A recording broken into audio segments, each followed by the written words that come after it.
9 news और मैं हूं आपके साथ नेहा।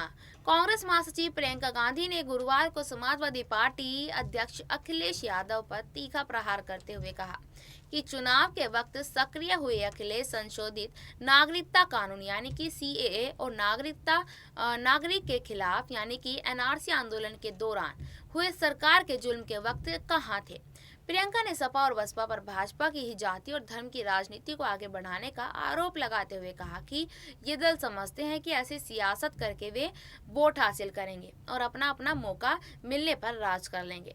कांग्रेस महासचिव ने मुरादाबाद में प्रतिज्ञा रैली में प्रमुख विपक्षी दलों सपा और बसपा पर निशाना साधते हुए कहा, मैंने सुना कि कुछ लोग कहते हैं कि भाजपा तो फूट फैलाकर फिर से जीतेगी।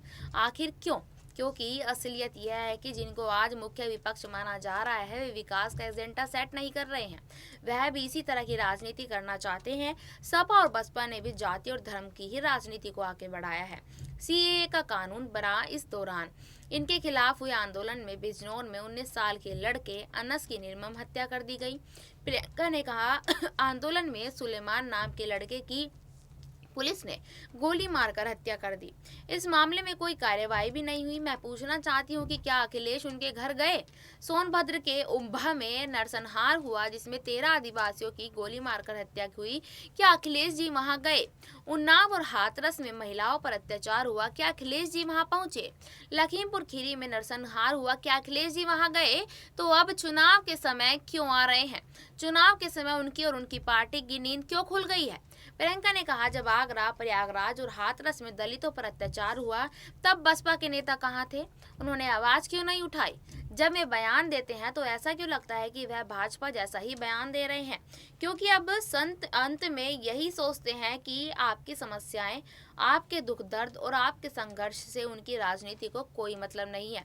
सब सोचते हैं कि वे सांप्रदायिकता और जाति के आधार पर आपसे वोट मांगने आएंगे और आप उन्हें वोट दे देंगे और उन्हें कोई काम करने की जरूरत नहीं है। आपको उनकी यह सोच जबरदस्ती बदलवानी होगी।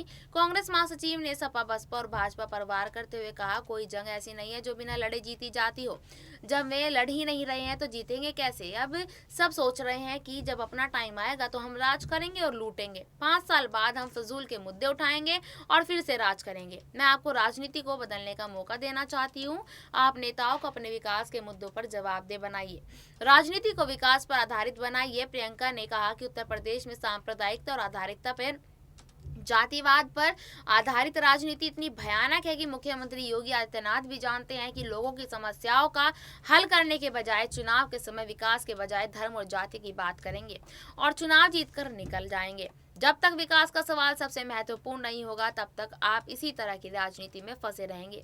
उन्होंने कहा कि केंद्र सरकार द्वारा नए कृषि कानूनों को वापस ले जाने से यह साबित हो गया है कि अगर आप इरादा कर ले और अडिग हो जाएं तो सरकार को झुकना ही पड़ता है। यह आपकी शक्ति है, इसे पहचानिए। प्रियंका ने कहा, पिछले 28 नवंबर को यूपी टीटी की परीक्षा का पर्चा लीक हो गया था। यह कोई नई बात नहीं है। भाजपा शासन में इस दौरान पता नहीं कितनी परीक्षाएं ऐसे ही रद्द हो चुकी हैं। प्रदेश में 10 लाख से अधिक सरकारी पद खाली पड़े हैं लेकिन युवाओं को आज तक रोजगार नहीं मिला। योगी आदित्यनाथ गैर जिम्मेदार बयान देते हैं कि उत्तर प्रदेश में नौकरियां तो बहुत है लेकिन नौकरी करने योग्य युवा कम है। ऐसी और खबरों के लिए बने रहिएगा SPN9 न्यूज के साथ और आपको हमारी रिपोर्ट कैसी लगी अब हमें जरूर बताइएगा। धन्यवाद।